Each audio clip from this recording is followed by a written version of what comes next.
સુરત શહેરના વિવિધ વિસ્તારમાં પેસેન્જરોને લિફ્ટ આપીને મોબાઈલ ફોન તથા રોકડ રકમની ચોરી કરતી રિક્ષા ગેંગનો પર્દાફાશ ઉધના પોલીસ સ્ટેશનની સર્વેલન્સ ટીમ દ્વારા સફળતાપૂર્વક કરવામાં આવ્યો છે।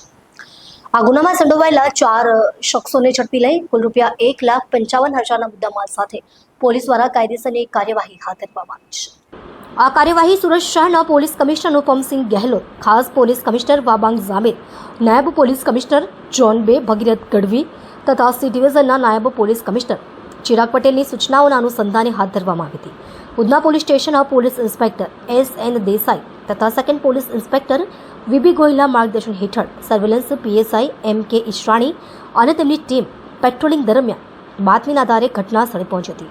આ કેસમાં પોલીસે અખ્તર ખાન ઉર્ફે બબ્બાલ મુખ્તાર ખાન પઠાણ, લુકમાન ઉર્ફે બાબા દાઉદ સૈયદ, સમીર સફીક શાહ, તબરેક સલીમ શાહની ધરપકડ કરી છે।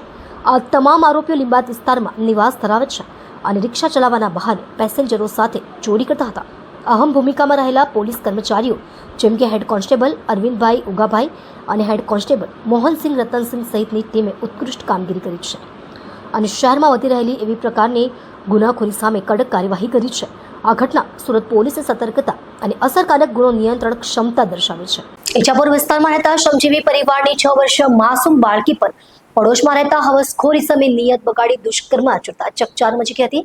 બાળકી હાલ તો સારવાર હેઠળ છે। આરોપી 3 દિવસ પહેલા જ બિહારના પટનાથી નોકરી માટે ઇજાપુર આવ્યો હતો। દુષ્કર્મ આચરનાર નરાધમ વિરુદ્ધ પોલીસે ગુનો નોંધી તપાસ શરૂ કરી હતી। હજીરા તાલુકાના ભટલાઈ ગામમાં 6 વર્ષની બાળકી પર થયેલી દુષ્કર્મની ઘટના સમગ્ર સમાજને હલાવી નાખી છે। આ બનાવમાં બાળકીના માતા પિતા કામ માટે બહાર ગયા હતા અને બાળકી કાકા સાથે ઘરમાં હતી। કાકા નાઇટ શિફ્ટમાં હતા અને ઘરે પરત આવ્યા પછી સૂઈ ગયા હતા। આ સમયે પાડોશી આરોપી જય મંગળે બાળકીનો હાથ અને મોઢામાં કપડું નાખી દુષ્કર્મ આચર્યું। બાળકી રડતી રડતી પોતાના ઘરે પરત આવી અને કાકાને સમગ્ર ઘટના અંગે જાણ કરી। બાળકી હાલ હોસ્પિટલમાં સારવાર હેઠળ છે। આરોપી જય મંગળ ફરાર છે અને પોલીસ તેની શોધમાં લાગી છે। આ બનાવને ગંભીરતા અને દુઃખદાયકતા સામે સમાજમાં રોષ વ્યાપી રહ્યો છે અને કડક કાર્યવાહી કરવાની માંગ ઉઠી રહી છે। આ ઘટનાએ બાળ સુરક્ષા અને સમાજમાં નૈતિક મૂલ્યોની અવગણના અંગે ગંભીર પ્રશ્નો ઊભા કર્યા છે। આ બનાવથી સ્પષ્ટ થાય છે કે સમાજમાં બાળ સુરક્ષા અને નૈતિક મૂલ્યોની જાગૃતિ વધારવાની જરૂર છે। અત્યાર સુધીની કાર્યવાહી અને સમાજની પ્રતિસાદના આધારે આ પ્રકારની ઘટનાઓને અટકાવવા માટે કડક કાયદાકીય અને સામાજિક પગલાં લેવાની જરૂર છે।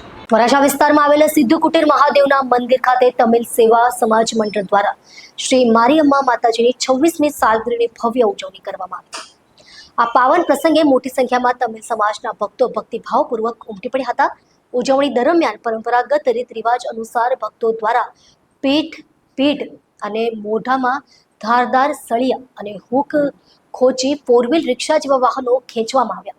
આ અનોખી ભક્તિ પ્રદર્શન પાછળ ભક્તોની માતાજી પ્રત્યેની ઊંડી શ્રદ્ધા અને સમર્પણની ભાવના છે। વરાછા વિસ્તારની સંસ્કૃતિ મહિમા છેલ્લા 26 વર્ષથી સતત ઉજવાતી આવી રહી છે એક અનોખી અને ભવ્ય ઉજવણી શ્રી મારીઅમ્મા માતાજીની સાલગીરી। આ પાવન પ્રસંગે તમિલ સેવા સમાજ મંડળ દ્વારા સિદ્ધ કુટીર મહાદેવના મંદિર ખાતે ખાસ કાર્યક્રમોનું આયોજન કરવામાં આવે છે જેમાં મોટી સંખ્યામાં તમિલ સમાજના ભક્તો ઉત્સાહપૂર્વક ભાગ લે છે।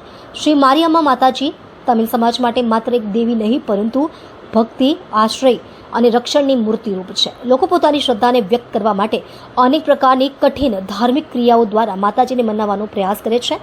સાલગીરી નિમિત્તે યોજાતા મહોત્સવમાં કેટલાક ભક્તો પીઠ પર, મોઢામાં તેમજ પીઠ પાછળ સુઈના ધારદાર સળિયા તથા હૂક ખોંચીને પોતાનું સમર્પણ દર્શાવે છે। તેઓ આ હૂક અને સળિયાઓથી જોડાયેલા દોરાઓ દ્વારા 4 વ્હીલ રિક્ષા જેવા વાહનો ખેંચે છે જે શ્રદ્ધાનો જીવંત દાખલો છે। વિધિઓ માત્ર ધર્મની લાગણી માટે નથી પરંતુ એક મજબૂત સંસ્કૃતિ અને પરંપરાની પણ નિશાની છે। તમિલ સમાજના લોકો પોતાના વારસાને જીવંત રાખવા માટે વર્ષોથી આ પરંપરા પાળતા આવ્યા છે।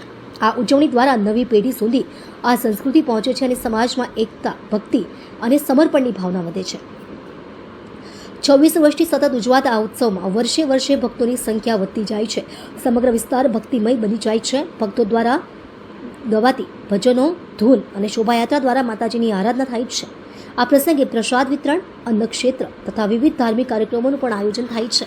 તમિલ સમાજના વડીલોથી લઈને યુવા વર્ગ સુધીના તમિલ લોકો આ ઉજવણીમાં સહભાગી બને છે અને કહે છે કે શ્રદ્ધાથી જે માંગશે તે માતાજી જરૂર પૂરું કરે છે।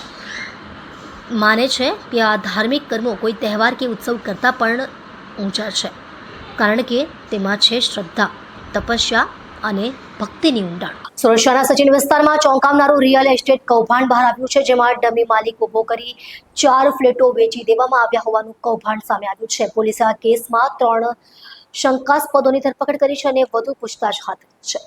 આ કૌભાંડમાં મુખ્ય આરોપી તરીકે જીશાન મોહમ્મદ રફીક ખાનનો સમાવેશ થાય છે, જેને માલિક તરીકે રજૂ કરવામાં આવ્યો હતો.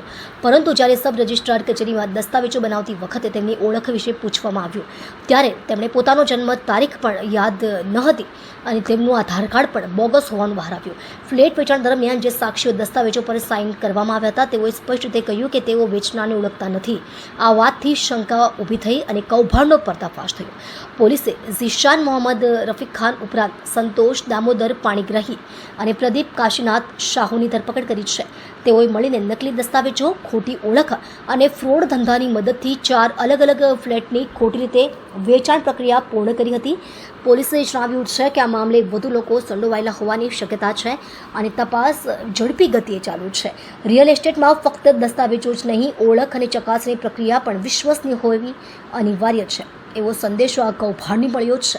શહેરના રિયલ એસ્ટેટ જગતમાં આ કેસથી ભવિષ્યમાં ખરીદદારોએ વધુ સાવધાની રાખવી પડશે, ખાસ કરીને દસ્તાવેજોની પુષ્ટિ અને માલિકના વર્ચસ્વ અંગે. સુરતમાંથી બહાર આવી રહી છે ચોંકાવનારી માહિતી, જ્યાં એક મોટો સાયબર ફ્રોડનો ભંડાફોડ થયો છે. અંદાજે 200 કરોડ રૂપિયાનું ટ્રાન્ઝેક્શન કરવામાં આવ્યું છે. 100 અલગ અલગ બેંક ખાતાઓ મારફતે આ સમગ્ર કાવતરાનો મુખ્ય સૂત્રધાર એક એવી વ્યક્તિ છે જે ચાઇનીઝ ગેંગ માટે કામ કરતી હતી. તપાસનો દોર દિગર વિસ્તાર, મલેશિયા અને ક્યુબા સુધી લંબાઈ ગયો છે. સુરત ઉધના પોલીસે એક એવો મોટો કૌભાંડ પકડી પાડ્યું છે, જેમાં ડિજિટલ ગેમિંગના માધ્યમથી સાયબર ફ્રોડને અંજામ આપવામાં આવતો હતો. તજવીજ અનુસાર આરોપી ચાઇનીઝ ગેંગ માટે કામ કરતા લોકો માટે બેંક એકાઉન્ટો પૂરા પાડી રહી હતી. આ ગેંગના લોકો યુઝર્સ પાસેથી રૂપિયા પડાવતા અને તેને USDT જેવી ક્રિપ્ટોકરન્સીમાં ફેરવી ત્યારબાદ રોકડીમાં કન્વર્ટ કરતા. આરોપીએ પોતાની જ બહેન અને પિતાને માસિક 30,000 રૂપિયા પગાર પર નોકરી પર રાખી દીધા હતા. તેમનો ઉપયોગ છેતરપિંડીના કામગીરીમાં કરતો હતો. ખાતા ખોલાવવું, ડિજિટલ KYC કરાવવી અને ટ્રાન્ઝેક્શન માટે ID બનાવી હતી. આ તમામ ટ્રાન્ઝેક્શન માટે રોઝર પે નામની એપ્લિકેશનનો ઉપયોગ થતો હતો. આરોપી યુઝરનું નેટ બેન્કિંગ ID અને પાસવર્ડ એકઠા કરી ઇન્ટરનેશનલ ટ્રાન્ઝેક્શન માટે ગેંગને મોકલી આપતો હતો. આ કેસની તપાસ હવે મલેશિયા અને ક્યુબા સુધી લંબાવાઈ છે. સુરત પોલીસે આંતરરાષ્ટ્રીય એજન્સીઓ સાથે સંકલન કરી તપાસ આગળ વધારી છે. सूरत शहर के उधना पुलिस स्टेशन विस्तार में उधना पुलिस की टीम वाहन चेकिंग में थी. इस दौरान उसको एक व्यक्ति को उन्होंने रोका था, जिसके पास से कुछ डॉक्यूमेंट मिले थे. रौनक करके ये व्यक्ति है. डॉक्यूमेंट मिलने के बाद उसको जब पूछा गया डीप में, तब उसने बताया कि ये डॉक्यूमेंट सारे उसके वो जहाँ काम करता है वो मीत करके एक व्यक्ति, मीत खोखर, उसके पास से उसको मिले हैं. तो फिर पुलिस ने मीत के पास पुलिस गई थी. उसके वहाँ थोड़ी तलाश की. बाद में मीत ने बताया कि उसके साथ उसका एक दोस्त किरात जादवानी वो भी जुड़ा हुआ है. तो इस तरह 2 व्यक्ति पुलिस के पास रहे, जिसमें एक का नाम मीत खोखर और एक का नाम किरात जादवानी है. इन दोनों के पास से उनके ऑफिस में हमने गए थे. उनके दोनों के पास से हमको 3.5 लाख का कैश अमाउंट, 5 लैपटॉप, 7 मोबाइल, 35 जितनी अलग अलग बैंक्स की करंट अकाउंट की जो पासबुक्स होती हैं वो मिली थी, जिसमें अलग अलग व्यक्तियों के और फर्म के नाम थे. बाद में वहाँ से हमको कुछ ATM कार्ड्स और क्रेडिट कार्ड्स मिले थे. उसके अलावा एक श्रेडर मशीन भी मिला था. फिर उनको इस बारे में पूछा गया तो शुरुआत में उन्होंने कुछ पुलिस को मिसगाइड किया, लेकिन बाद में डीपली उनको इन्वेस्टिगेट करने पे पता चला कि वो लोग करंट अकाउंट खुलवा कर उसको ऊपर किसी को सेल करते थे. वो जिसको सेल करते थे उसका नाम नितिन करके एक व्यक्ति है, नितिन प्रसाद करके विनीत प्रसाद करके एक व्यक्ति, उसके वो लोग सेल करते थे. ये प्राइमरी इंफॉर्मेशन के आधार पर पुलिस ने उनको हिरासत में लिया.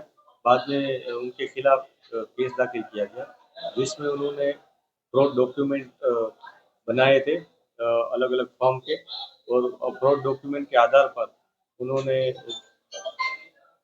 GST नंबर भी उसके लिए थे, और उसके आधार पर उन्होंने करंट अकाउंट खोले रहे थे.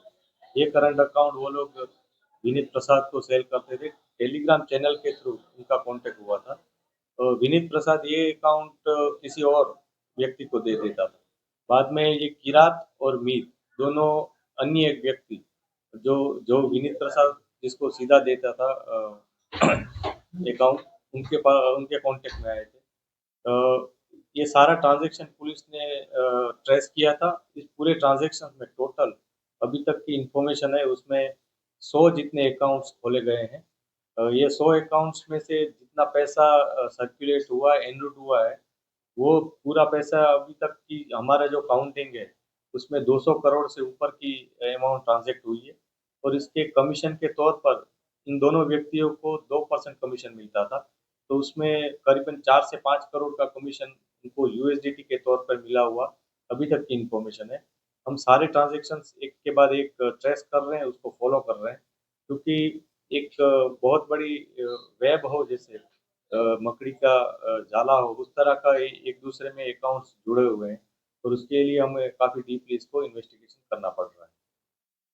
ये जो 2 व्यक्ति हैं, ये लोग एक रिच पे नाम का एक व्यक्ति है जो अकाउंट होल्डर है।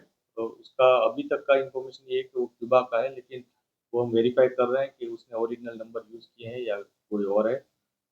उस रिच पे को ये लोग अकाउंट सेल फर्दर कर रहे थे। तो उसमें साइबर फ्रॉड के पैसे आए हुए हों, ऐसी अभी प्राइमरी जानकारी है, क्योंकि ये जो पूरी घटना है उसमें कई जगह साइबर के केसेस भी हुए हैं और उसके कारण कुछ अकाउंट्स फ्रीज भी किए गए थे। पुलिस ने अभी तक सारे अकाउंट्स को जांच नहीं पाई है, हम सभी को अभी जांच रहे हैं। सभी को हमने फ्रीज करवा दिए हैं। अभी तक को हमको जो मुद्दा माल मिला है उसमें हमने 1,40,00,000 रुपए का जो आरोपी है उसके अकाउंट में पैसे वो फ्रीज करवाए हैं। फर्दर और कुछ हमें इन्फॉर्मेशन है कि उनके पास कैश भी है, उसकी जांच पड़ताल अभी जारी है। સુરત શહેરના વડોદરા વિસ્તારમાં થોડા દિવસો પહેલા યાર્ડના વેપારી સંજય પડશાળાની સામે ફાયરિંગની ઘટના બની હતી. આ ઘટનાને લઈને શહેરમાં ચકચાર મચી ગઈ હતી. હવે વડોદરા પોલીસે આ ગુનાનો ભેદ ઉકેલી દીધો છે અને આરોપીની ધરપકડ પણ કરી દીધી છે. યાર્ડના વેપારી સંજય પડશાળાને તેની દુકાન બહાર ત્યાં જ એક શખ્સે નિશાન બનાવી પીઠના ભાગે ફાયરિંગ કર્યું હતું. તેઓ ગંભીર રીતે ઘાયલ થયા હતા અને તરત સારવાર માટે હોસ્પિટલ ખસેડવામાં આવ્યા હતા. પોલીસે સીસીટીવી ફૂટેજ અને ટેકનિકલ સર્વેલન્સના આધારે આરોપી સુધી પહોંચી જઈ ધરપકડ કરી છે. ધરપકડ કરાયેલા શખ્સનું નામ હરેશ ગજેરા હોવાનું બહાર આવ્યું છે. હરેશ ગજેરા સામે ભાડૂતી હત્યાના પ્રયાસનો આરોપ છે. પોલીસે કરવામાં આવેલ પ્રાથમિક પૂછપરછમાં હરેશે કબૂલ્યું કે તે સોપારી કિલર તરીકે કામ કરતો હતો અને પત્ની સાથે આડા સંબંધ હોવાથી યાર્ડના વેપારીની સોપારી આપવામાં આવી હોવાની હકીકત બહાર આવી હતી. સંબંધના ખુલાસા બાદ સંજયને મારવા માટે સોપારી આપવામાં આવી હતી. વડોદરા પોલીસને આ કેસમાં મોટી સફળતા મળી છે. આરોપીની ધરપકડ બાદ વધુ પૂછપરછ શરૂ કરવામાં આવી છે. પોલીસ હવે આ મામલામાં કઈ રીતે સોપારી આપવામાં આવી, કોણ કોણ આ ચક્રમાં સામેલ છે અને આરોપી સાથે અન્ય સહ આરોપીઓ છે કે નહીં એ દિશામાં તપાસ આગળ ધપાવી છે. सूरत शहर के गोड़ादरा पुलिस स्टेशन विस्तार में फायरिंग का एक बनाव बना था। इस बनाव में जो व्यक्ति है विक्टिम उसको हमने पूछताछ की थी। बाद में सूरत शहर की क्राइम ब्रांच और गोड़ादरा पुलिस की टीम ने मिलकर सभी को डिटेक्ट करने की कोशिश की थी, जिसमें सीसीटीवी फॉलो किए थे। इसके अलावा हमने हमारा जो टेक्निकल इंफॉर्मेशन है और ह्यूमन रिसोर्स हमारे जो इंफॉर्मेशन नेटवर्क होता है उसको एक्टिवेट किया था और हम आरोपी तक पहुंचे थे। आरोपी का नाम हरेश गजेरा है। हरेश गजेरा को उसके मित्र भूपत भूपत करके उसका मित्र है, जिसने उसको सुपारी दी थी। भूपत की वाइफ का जो विक्टिम है उसके साथ कुछ संबंध होने की इंफॉर्मेशन भूपत के पास होने के कारण उसने अपने दोस्त हरीश गजेरा को ये सुपारी दी थी कि कैसे भी करके जो विक्टिम है उसको मार दिया जाए। और हरीश ने फर्दर अपने दोस्तों से बात करके इसकी सुपारी अन्य व्यक्तियों को दी थी और कुल 25 लाख की बात आई थी, जिसमें 25 लाख देने की बात थी। पुलिस ने इस मामले में 5 लाख रिकवर भी किए हैं और आरोपी हरेश गजेरा को गिरफ्तार किया है। अन्य जो आरोपी है जिन्होंने फायरिंग की है वो और जिसने सुपारी दी है वो, उन सभी की अभी जांच जारी है। पुलिस जल्द से जल्द